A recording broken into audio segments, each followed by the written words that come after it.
Друзья, приветствую вас на своем канале Словения с Хельга Вайт. И перед тем, как мы начнем обсуждать с вами новости уходящей недели, призываю вас подписаться на мой канал, поставить лайк этому видео и поделиться своим ценным мнением в комментариях. 10 славянских ресторанов в этом году получили звезды Мишлен. Это на одну звезду Мишлен больше, чем в прошлом году. Знаменитый кулинарный гид Мишлен в 5-й раз подряд представил лучшие славянские рестораны.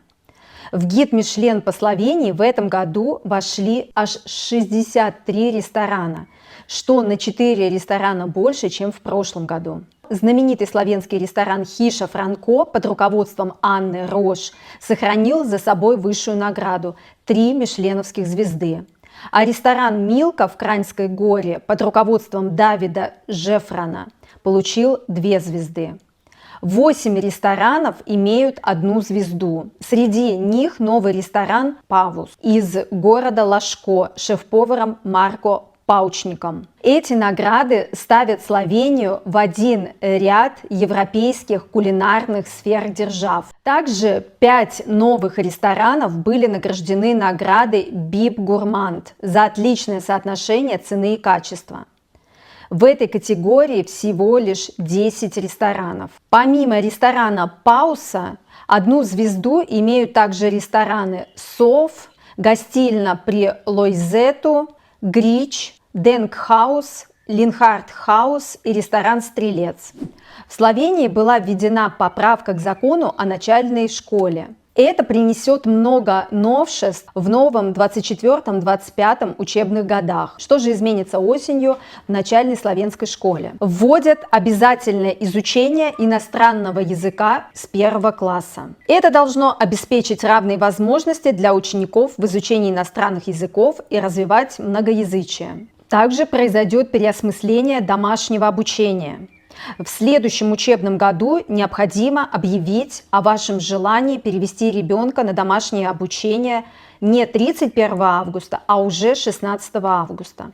В начале учебного года школа должна предоставить родителям цели, нормативы знаний, критерии оценки и условия перехода в следующий класс, а также проинформировать родителей о сроках, методах проверки знаний. Школа также должна проводить аттестацию в определенные сроки и разрешать учащимся брать учебники, сдавать экзамен на езду на велосипеде, участвовать в профилактических медицинских осмотрах. Ученики, обучающиеся дома, должны достичь такого же образовательного стандарта, как и ученики, посещающие школу. Также допускается прерывание обучения на дому, и ребенок может перевестись в школу. Если ребенок на домашнем обучении не сможет сдать положительно экзамены, то тогда домашнее обучение будет прервано, и ребенок будет обязан отправиться в школу. В сфере образования для детей с особыми потребностями поправка к закону позволит организовать уход за детьми в начальных школах по адаптированной программе и в учреждениях по воспитанию и обучению детей и подростков с особыми потребностями. Также поправка к закону вводит правовую основу для использования языка слепоглухих и славянского жестового языка. Странно, я думала, что жестовый язык, он один на всех. И вот еще одна очень важная поправка. Изменения для учащихся, чей родной язык не является славянским, то есть поправка для иностранцев.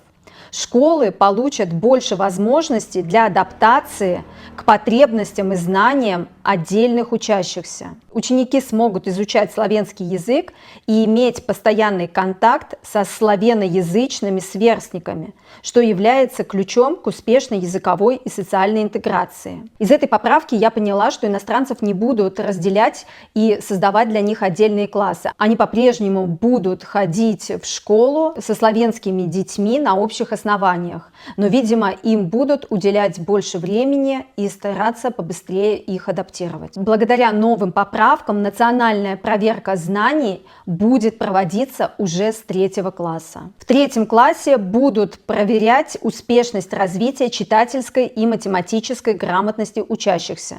Последняя поправка касается графика каникул и праздников. И этой поправкой я не буду вас нагружать. Словения достигла 25% в общей доле выработки возобновляемых источников энергии. Это очень очень высокий показатель. Напомню, что туда входит солнечная энергия, гидроэлектростанции и ветроэлектростанции. К 30 году Словения планирует достигнуть 27%. Предполагаемый российский Вохун, то есть шпион, был разоблачен в апреле в Австрии и должен был покинуть страну 7 июня. Но что интересно, оказывается, предполагаемого шпиона звали Иван Попов, и он проживал с 2018 года в Словении под видом журналиста. В Словении Попов якобы несколько лет работал под видом корреспондента российского информационного агентства ТАСС и постепенно сблизился со словенской элитой и даже брал интервью у министра обороны Словении Марьяном Шарцем. А в 2023 году он должен был поехать на работу в Австрию, где его впервые разоблачили. То есть его разоблачили не словенцы, а австрийцы. Там же в Австрии он пытался аккредитоваться вместе с коллегой на пресс-конференции во время визита госсекретаря США Энтони Блинкена в Вену. И в ходе проверки данной аккредитации этот шпион был разоблачен. А в ответ российские власти отозвали аккредитацию у Марии Книпс-Витинг, журналистки австрийского общественного радио и телевидения ОРФ, и попросили ее покинуть Россию.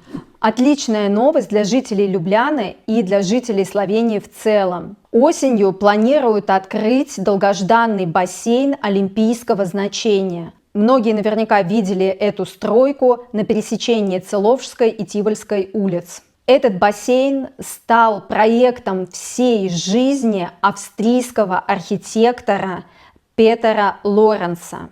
Это дело всей моей жизни. Я не работал ни над одним зданием в течение 24 лет. Надеюсь, что не из-за славянской бюрократии он работал над этим проектом аж 24 года.